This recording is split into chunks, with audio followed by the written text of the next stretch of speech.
Bé, moltes gràcies a totes i a tots per vindre ací i compartir amb mi aquests moments que la veritat és que jo quan veig els vídeos me fa una miqueta de vergonya, no? No per res, sinó perquè uno quan està vivint-lo després quan veu diu tenia que haver-li dit o tenia que haver fet, però sé que a moltíssima gent li encanten aquests vídeos, no solament els meus, sinó els de Mònica, els d'Enric, etc.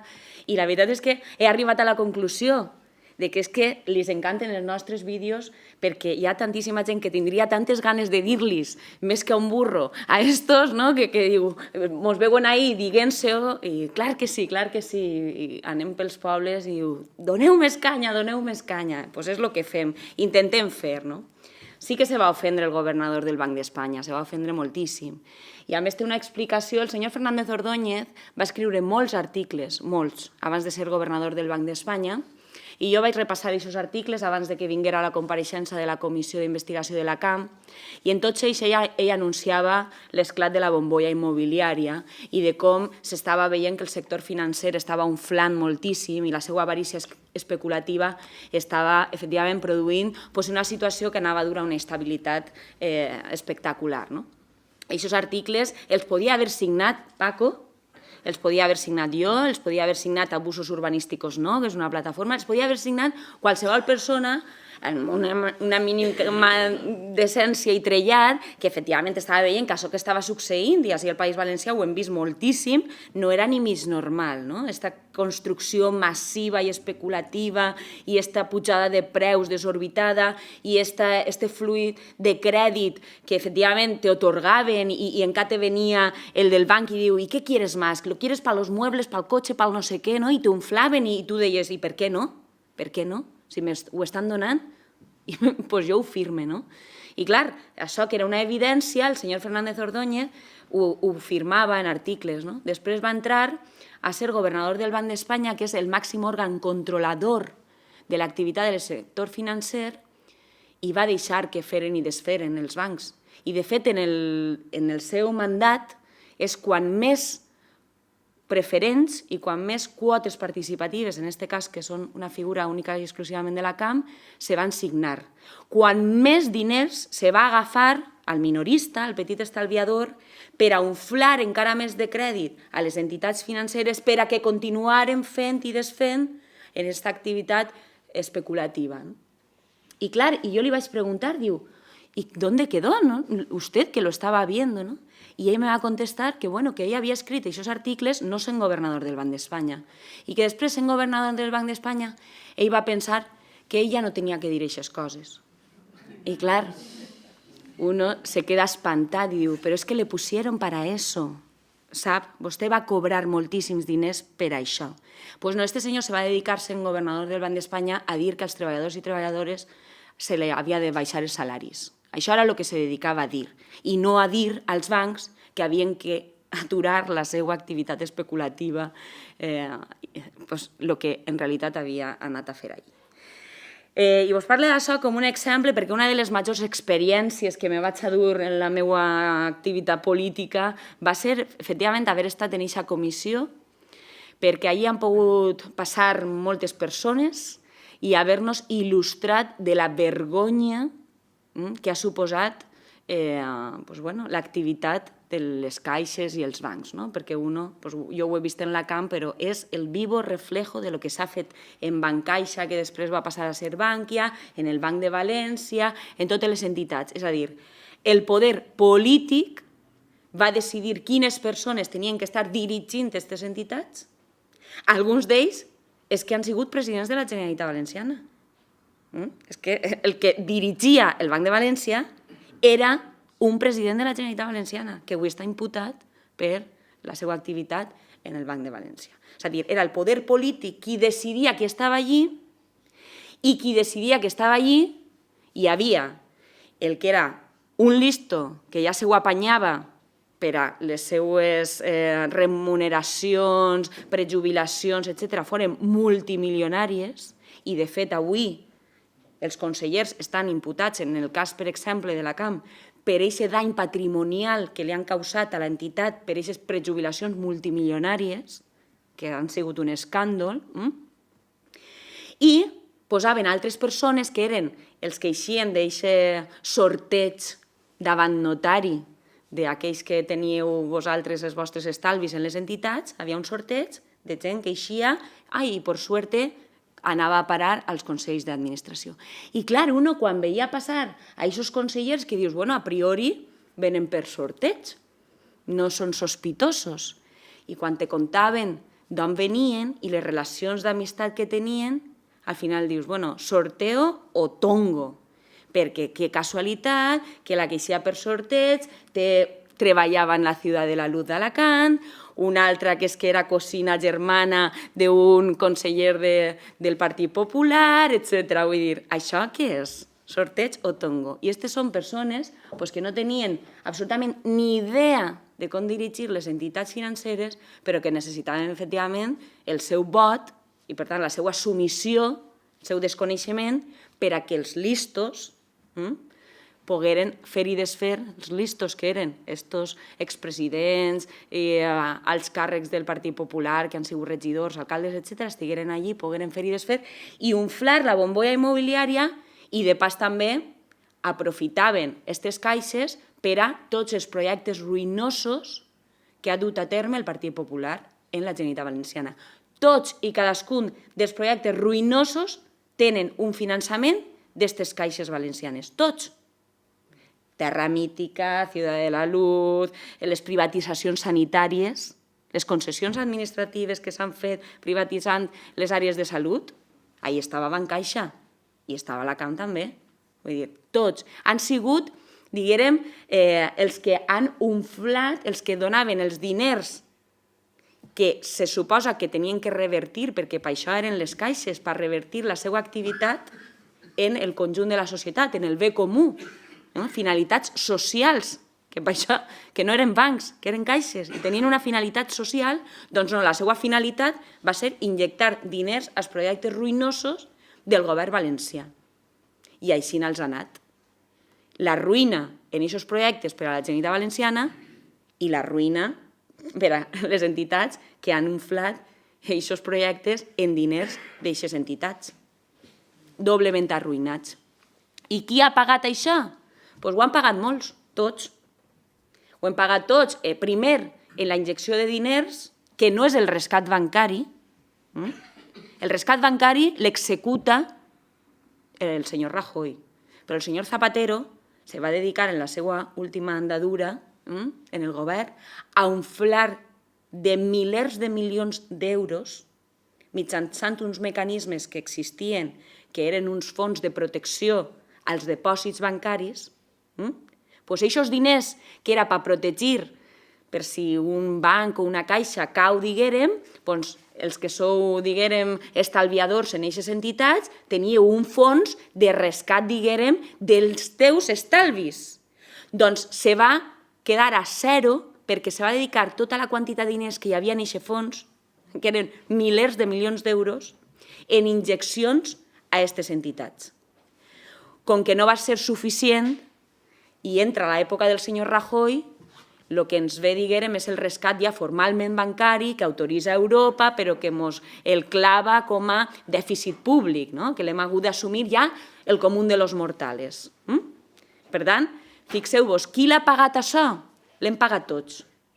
Aquesta quantitat multimilionària, però si a tots ens ha costat moltíssim, diguérem, hi ha unes víctimes que tenen com que doble ració, no? I són, efectivament, aquests estalviadors estafats, ja dic, mitjançant les preferents o mitjançant les quotes participatives. I això és una història, a més, quan una comença ja a rodar molt en este mundillo i a saber tot el que hi ha ahí, perquè pareix com que l'estafa ha sigut de l'última part de l'esclat de la bombolla, necessitaven diners, efectivament comencen a treure aquests productes perquè no volen assumir, i per això està la falsedat dels comptes. Ells, en la primera fase de l'època de la crisi, falsegen els comptes, en realitat eren pèrdues, per a que la gent no sàpiga que van mal, però d'on estan entregant els diners per a tornar-li als bancs, sobretot alemanys i francesos, els diners que els havien donat?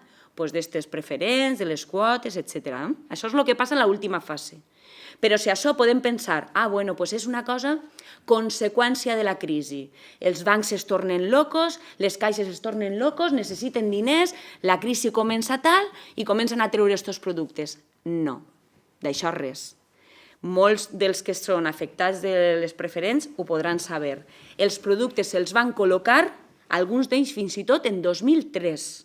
És a dir, són productes que estaven estafant-los des de fa molts anys i que no van saber fins que ja, diguérem, esclata l'estafa i tot el món és conscient de que pot ser víctima d'aquest tipus de productes, és quan se dona compte des de quan els tenia. És a dir, les entitats els havien dit, sobretot a les persones majors, que tenien plazos fijos i era fals. Des del principi els havien col·locat aquests productes financers d'alt risc sense cap tipus d'informació, sense que tinguin el test d'idoneïtat sobretot aprovat, perquè havies de tindre uns coneixements financers molt grans i no eren productes per a la gent normal i senzilla, per molt que ara diguen els senyors Blesa i companyia, que com no van a tenir conocimientos financieros. Pues mireu, mi abuela té 83 anys y arriba un día que me diu, Mireia, me han llamado los de la CAM y me han dicho que vaya a firmar una cosa un poco rara para pasarme de lo que tengo a un plazo fijo. Y nena, yo lo que tenía no era un plazo fijo ya. Y claro, yo me quedé així, jo, ja, què és lo que tens? I jo me vaig escandalitzar. I quan me va començar a donar les fulles de lo que tenia, ja sabia que estava pillada. Jo sabia que estava pillada. I quan vaig anar, li vaig dir, vull que me dones l'expedient de ma abuela. Vull que me dones el test d'idoneïtat que ha passat. Vull que me dones la firma on ella ha firmat que volia este producte i no el de plazo fijo que ella era el que creia que tenia. Doncs no hi havia ningú paper. Absolutament ningú paper. Ma abuela tindríeu que veure-la firmar el seu nom, Carmen. No li demanes que firmi res més. Tindríeu que veure-la firmar. Tindríeu que sentir-la llegir. Que escoltar al senyor Blesa dir que una persona de 83 anys, mig analfabeta en tots els respectes, tenia coneixements financers, ella quasi perd 18.000 euros. I vos dic una cosa, 18.000 euros li poden parèixer a gent, doncs bueno, no és tant. Doncs eren 18.000 euros que ella se'ls va treballar molt, però sobretot ningú li podrà pagar mai la tortura psicològica a la que ella mateixa s'ha sometut per pensar que era culpable d'haver estat firmant una cosa sense haver-se-lo dit als seus fills, als seus nets. La tortura psicològica que ella ha tingut, jo l'he vist plorar a ma abuela i això no té retorn en diners, perquè ella s'ha sentit culpable, ens han fet sentir-nos culpables. Part d'esta crisi que s'ha convertit en una estafa també és com han volgut introduir en la gent la sensació de culpabilitat. I això és del tot immoral. És molt injust, però sobretot immoral. ¿Cuántas veces he sentido que es que hemos vivido por encima de nuestras posibilidades? Es inmoral. O ahora estos señores dir que, oiga, usted firmó, usted sabía. Quantes vegades? Això és una de les coses que ha estat passant i que a mi me pareix de lo més injust, i ja dic, de lo que més ganes tinc de que se li retorne tot lo mal que han fet i apartar-los i fer fora dels governs i de les directrius que ens posen en el nostre dia a dia. Persones que no assumeixen la seva responsabilitat i que per no assumir-la el que se dediquen a fer és assenyalar a les persones com a responsables d'esta situació, de descarregar les culpes en les persones més vulnerables, que a més són les persones que estan pagant els plats bruts d'esta crisi i que a més estan veient en una situació del tot miserable, és a dir, en tragèdies personals, familiars, que són insuportables i damunt voler introduir-los aquesta sensació de culpa, per a mi són dignes, ja dic, de fer-los fora i de revertir aquesta situació, perquè, efectivament, així, a nivell social, ens han passat moltes coses, moltes. L'excés de confiança jo crec que és evident. Probablement hem deixat que aquesta sensació de que tot anava bé, de la bonança, d'un Canal 9 meravellós que ens posava tots els dies notícies de que estàvem en el mapa de l'excel·lència, en què efectivament tot el món ens mirava en enveja. Probablement hem pecat de veure aquestes coses, de creure aquestes coses, o fins i tot, encara que dubtàrem, de no tindre una massa crítica contundent, potent, majoritària, per a dubtar que això que ens estaven dient era cert i per a revertir la situació. Pot ser, a nivell social hi ha que fer aquesta reflexió, sí, però que aquesta situació i que ara tinguem el que tinguem la ruïna, que tinguem la corrupció, que tinguem els impagaments, que tinguem l'atur, que tinguem aquestes situacions tràgiques, que tinguem més de 125.000 famílies actualment al País Valencià sense cap tipus d'ingrés, ningú d'eixos que potser han pecat d'excés de confiança ha estat per acabar en aquesta situació. Ha donat aquesta confiança per acabar en aquesta situació. Per això, quan el Partit Popular diu oiga, váyanselo a contar al 1.200.000 votantes que tenemos, que ens donen dia a dia la legitimitat per governar i per fer i desfer com ens doni la real de la gana, hi ha que dir-los que no. Que aquesta confiança no és per fer aquestes coses. Que aquesta confiança de la gent no és per a que se dediquen a utilitzar les seues vides com a moneda de canvi. I, efectivament, el que els està passant és que ells encara pensen en aquest número per a reforçar-se, però això s'està diluint a una velocitat exponencial. I ells ho saben. Són conscients de que ara sí hi ha una massa crítica, ara sí hi ha una massa crítica lo suficientment potent com per a canviar l'estat de les coses de forma radical. I jo ho crec perquè vaig a molts pobles, em dedique a anar a parlar amb moltíssima gent i ho note. I note que la gent ja té molt clar que aquí les mesures que ens han posat damunt de la taula han sigut receptes basades en dues coses. Una, en que la crisi valga per tot, és a dir, en l'excusa de la crisi retallem, en aquest discurs pervers de hay que aplicar austeritat, i és que l'austeritat, a priori, no és roïna, però ells han convertit l'austeritat en austericidi. I, efectivament, el que uno podria pensar, no, home, la contenció del gasto és una cosa que ho fa tot el món. Les famílies, en una situació difícil, apreten el cinturó, no? És una frase feta. Clar que sí, l'austeritat sí. Però l'austeritat dirigida a on? Perquè ells no l'estan dirigint on toca. Ells continuen malbaratant els nostres recursos sense cap tipus de criteri lògic. Ai, ens retallen on?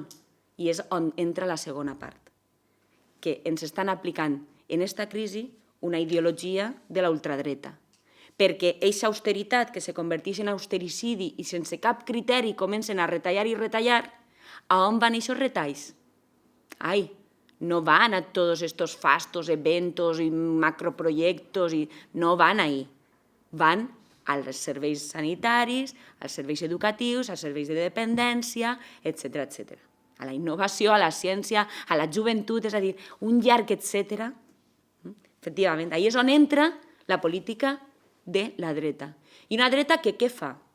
Doncs que en l'excusa de la crisi i en l'excusa de l'austeritat aplica retallades massives als nostres serveis públics, aplica més criteris ideològics per a estar en el servici públic, per a com redirigir-lo, és a dir, la sanitat i l'educació ja estaven en mans privatitzades i ara anem a veure com podem dirigir altres serveis cap a aquesta fórmula privatitzadora que li garantís els serveis a les nostres amiguets i de passo ens fem el negociet i tal, com per exemple la gestió de l'aigua, com per exemple la gestió de residus, com per exemple la gestió dels serveis socials, que sabeu que ara, per exemple, en aquesta política també recentralitzadora que està ordenant Madrid, volen llevar-li els serveis socials, la competència per a gestionar als municipis, donar-se-la a les diputacions,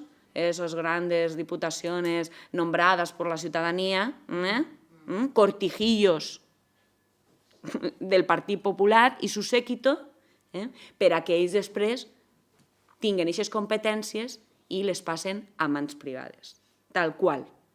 És a dir, ara estan obrint els mercats, diguem, a altres nichos econòmics i socials per a continuar fent el negoci. Aquestes són les dues coses que estan fent, sobretot.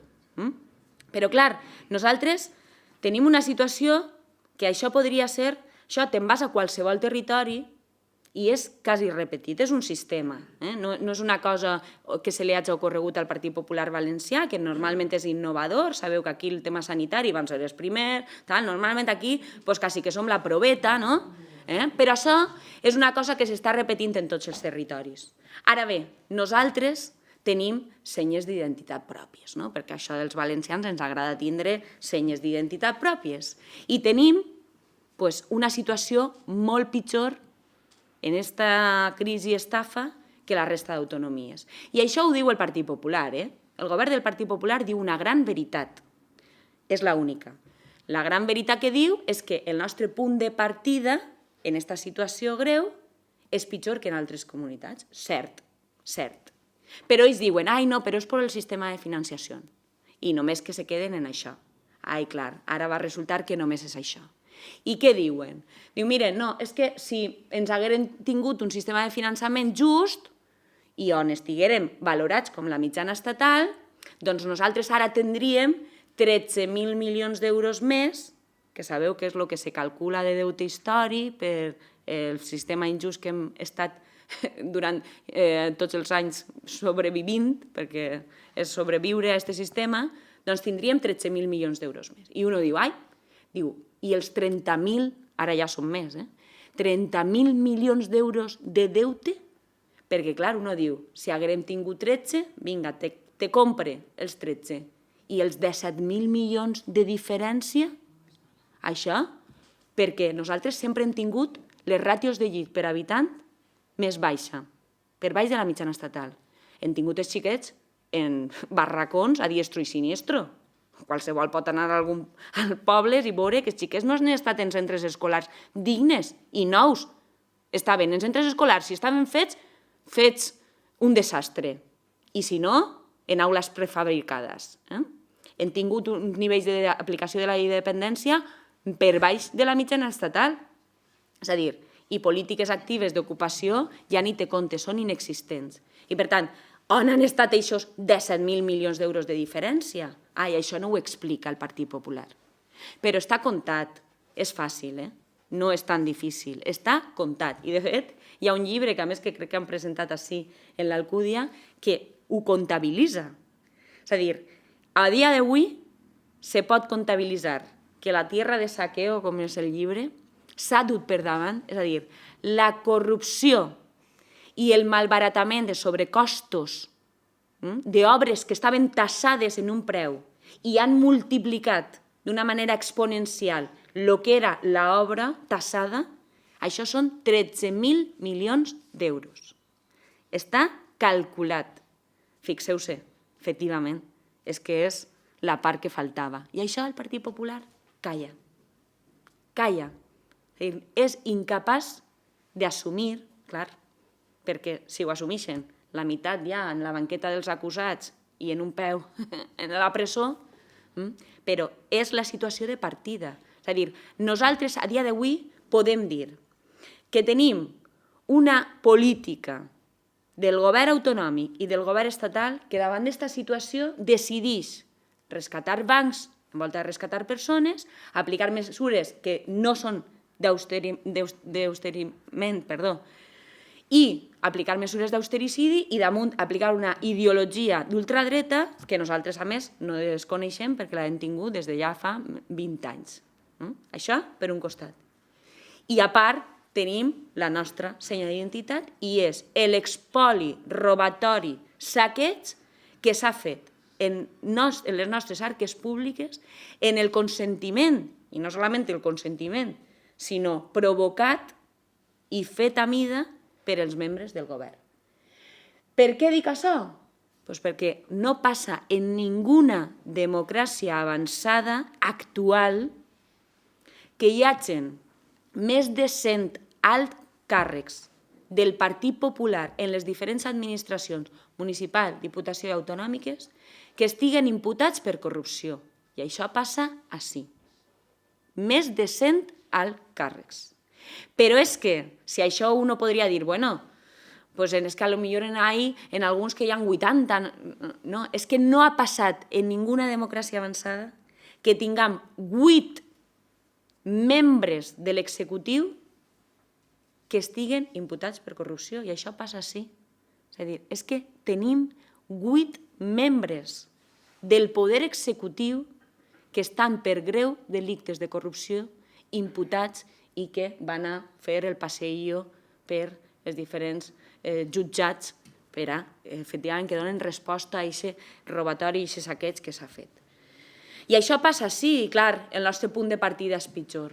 I probablement per això necessitem un canvi radical en les polítiques, però per això també, i diu Paco que li agrada molt, nosaltres tenim un entestament, i a qui no l'agrada, doncs, usem molt, en aplicar fórmules de radicalitat democràtica. I en això estem. I quan diguem preparant el canvi, què volem dir? Doncs volem dir que nosaltres, mireu, no anem a fer ningú canvi traumàtic. Com diu Mònica i Morera, anem a fer una transició amable. Així no ve el coco, no ve ningú fantasma ni ningú que vulgui aplicar mesures que siguen per a que la gent tinga por. Això és el que intenten fer. Intenten, de nou, recórrer al discurs de la por per a que la gent pense que si el canvi passa per compromís, se generarà un caos, tot serà negatiu, anem a perseguir o anem a fer polítiques sumament radicals que van anar a empitjorar la situació de les persones. I no és així. Això és fals, totalment fals. Nosaltres estem preparats per a fer aquest canvi. Estem preparats i estem decidits. I aquest canvi no va ser traumàtic. No va ser traumàtic per a les persones, va ser traumàtic per a altres. Efectivament, perquè a altres se li acabarà el negoci, altres tindran que veure com les seues polítiques de benefici d'uns pocs en detriment de molts, altres veuran que les polítiques de dreta rància i casposa com la que hem tingut ja deixaran d'estar presents. Això per a ells sí que serà un trauma, però per al comú de los mortals, per a la gent, per a la majoria d'esta societat, seran canvis positius. I seran canvis positius per què? Doncs perquè és el que diu Paco, nosaltres estem obsessionats en les coses xicotetes, estem obsessionats en les coses que sabem fer i estem obsessionats en les coses que som capaços de fer perquè ho hem demostrat sempre. A què ens referim? Nosaltres hem construït una societat treballadora, una societat capaç, innovadora, emprenedora, sempre. No hem necessitat de coses il·luminades, no hem necessitat de grans coses per a fer les coses bé, les coses xicotetes. I hem sacat endavant sempre este país, sempre. Però mirant des de la perspectiva de la honestedat i la humilitat i de saber les coses, fer-les, ja dic, per a aprofitament general. I això no ha canviat. Això és la base de la nostra societat. I el que hi ha que és que empoderar-la, donar-li possibilitats i oportunitats. I això és el que anem a fer, canviar aquesta política de les grans coses, dels fastos, de les coses il·luminades i d'excel·lència, que no deixen de ser ruïna i oportunitats per a uns pocs, per a revertir-lo per a coses xicotetes, honestes i humils per a tots, per al benefici general. I això ho anem a fer. I ho ja sabem que va ser difícil.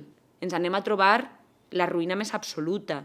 Això ho sabem, però també anem a ser molt combatius. I molt combatius davant d'aquells governs que no ens donen el que ens mereixem, que no ens donen el que és de justícia, que tanta falta fan i que, efectivament, anem a, sense dependència, sense sucursalismes, no ens anem a callar. No perquè ara governe Partit Popular o Partit Socialista tindrem la boca més o menys gran en demanar els canvis de sistemes de finançament, el no tindre que pagar els interessos d'usura que ens estan aplicant en les fórmules aquestes de mecanismes de rescats, etc. No tenim sucursals, no som sucursals de ningú i, per tant, la nostra boca serà molt gran i combativa. I anem a anar a per totes. Per a part, hi ha una necessitat molt gran de regenerar democràticament les nostres institucions. I, efectivament, la radicalitat democràtica s'ha d'instal·lar en cada una de les nostres institucions. Per a què? Per a tindre mecanismes de garantia, per a tindre mecanismes de participació i per a que, per fi, puguem dir que el que tenim veritablement és una democràcia en majúscules i no una democràcia coartada, una democràcia censurada. I volem fer això perquè sabem, a més, que si instal·lem aquestes fórmules a les nostres institucions, als nostres governs, la gent ho percebrà en seguida com algo positiu i començaran a veure un canvi. I aquest canvi després, vinga qui vinga, serà molt difícil que el puga tombar. Quan a la gent li dones ferramentes per a participar, ferramentes per a decidir, ferramentes per a sentir-se de veritat protagonista de les decisions, quan tu li dones això a la gent, quan l'empoderes de veres, quan tu dius rescate a les persones i les faig amos i que decidisquen sobre la política, quan tu fas això, a la societat després no li pots arrebatar. I ho volem fer i tenim molt clar que és una de les coses que des del primer dia anem a treballar perquè des dels governs canvien i que s'instal·len aquests mecanismes. Per lo que puga passar, per qui puga vindre darrere que no desfassa un camí tan important que volem dur endavant. I mireu, jo acabe perquè a més jo crec que heu de preguntar o fer reflexions. A dia d'avui, efectivament, les Corts Valencianes s'estan convertint en una institució molt difícil de fer política. Ja era difícil ja fa molt de temps.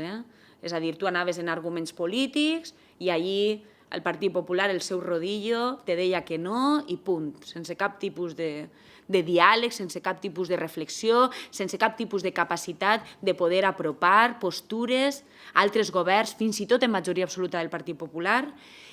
Abans, antigament, la gent que coneguem, que han estat en les institucions, sí que parlen de que tenien aquesta voluntat, a lo millor, de poder arribar a acords. Mireu, jo he viscut l'època Camps última i el Partit Popular ja s'ha convertit en un partit que en les institucions passa el rodillo i, per tant, li dona absolutament igual les iniciatives que tu portes, si són positives, si estan raonades, si venen de la mà d'associacions, de col·lectius, etc., que reclamen de forma justa. És a dir, ja fa molt de temps que política en les Corts és molt difícil fer davant d'aquest Partit Popular que tenim. Però, clar, quan uno ja el que té davant és un Partit Popular que el seu calendari polític ja no és polític, sinó és un calendari judicial, quan ara ja són amics, enemics, jo t'apunyale, jo ara te dic que hauries anar-te, però si estàs embarassada te dic que te quedes, no sé si ho esteu veient això. Vull dir, aquest espectacle al que estem vivint tots els dies, de la desfeta que ells mateix, de l'empobriment, de la baixesa ja més moral, vull dir, és una decadència que se viu dia rere dia i és molt visible.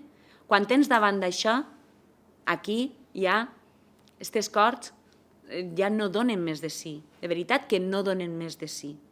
Aquí cal, efectivament, canviar completament el panorama de les Corts Valencianes i també de la Generalitat Valenciana. I cal canviar-ho perquè ara ja és que ni se pot parlar. Si parlàvem i no ens escoltaven, ara ja directament ja ni mos deixen parlar. I això és el que va passar ahir. I en això acabe esperant que pregunteu. Això és el que va passar ahir, mireu. No és que Brugal tingui alguna cosa que veure en el pai de l'Algar de la Nucia. L'única cosa que té que veure és corrupció. És l'única. I, efectivament, que al final ja no és... Passa una cosa, aquí ja no existeix Brugal, Gürtel, Emarsa, Cooperació, etc. Aquí ja és una trama, la trama Partit Popular. I, per tant, és el que tenen en comú.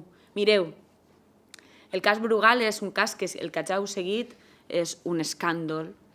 És un escàndol, a més, generat en un sector econòmic molt potent, que és el de la gestió de residus, amb uns personatges que se repeteixen, són comuns denominadors en tots els casos de corrupció, i no és per casualitat.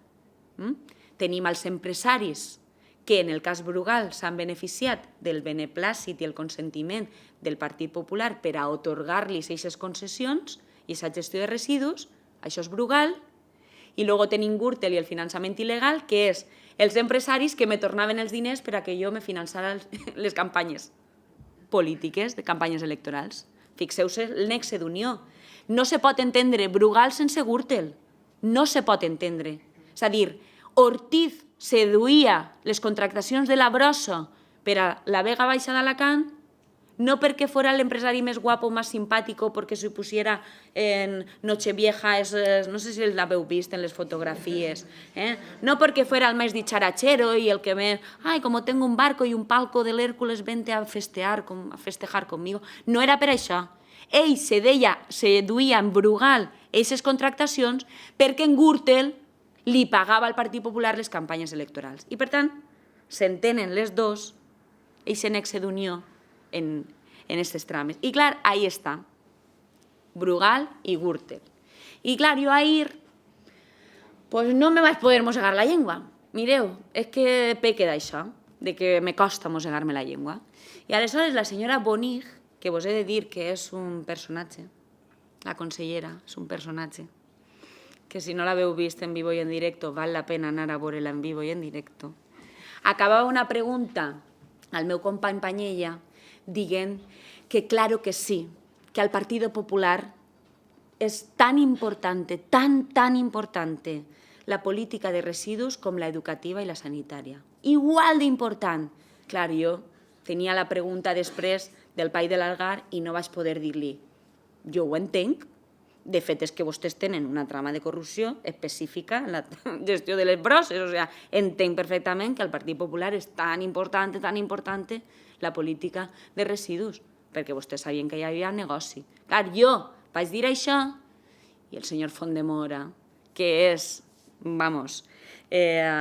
president que quan actua de president dels d'ordeno i mando, volia tallar-me la paraula i, clar, no era casual que la meva pregunta posterior era sobre un PAI que ha estat anul·lat per dos tribunals, el Superior de Justícia i el Suprem, que el Partit Popular ara resulta que decideix aprovar malgrat aquestes dues sentències i que casualment és un PAI on té terrenys els amics de Correa i que se pagaren en els diners de la visita del papa. És que tot acaba en família. Tot acaba en família. I, clar, no era casual que ell tinguera tant interès en que si jo mencionava Brugal i després anava a preguntar per Gürtel, que el millor era que me n'aniguérem a casa. I, per tant, me va expulsar per això. I per això vos dic que, mireu, si ha sigut difícil aquests anys intentar fer política, quan les coses no estaven, quan ells se veien en una situació de cavall guanyador, nosaltres ens van passar uns anys en l'anterior legislatura on ells se creien cavall guanyador i de fet ho van ser. En 2011 van ser cavall guanyador. Ara ja no ho són, Ara ja no ho són. Ara se senten cavall perdedor i de fet per això, efectivament, cada 2x3 donen per fet que el següent govern serà un govern on Compromís estiga. I jo acaben això, mireu, preparem el canvi, estem per fer polítiques per rescatar persones, anem a ser persones honestes, decidides i humils en la gestió de les institucions i de la gestió de la cosa pública en general. El que falta és que vosaltres confieu en que això siga possible i treballeu i contribuïu. És l'únic que falta. Que el que avui és un desig, que a més aquest desig cada vegada és més real, que al final siga una realitat i no deixa d'estar en les vostres mans. Està més en les vostres mans que en les nostres. Jo crec que nosaltres estem fent la faena que toca per a que se produïsca. Ara falta que vosaltres feu la part més important, i és que en 2015 per fi el Partit Popular isca fora de les nostres institucions i en tot cas li retornem tot el mal que han fet apartant-lo de la Generalitat Valenciana. Gràcies a tots.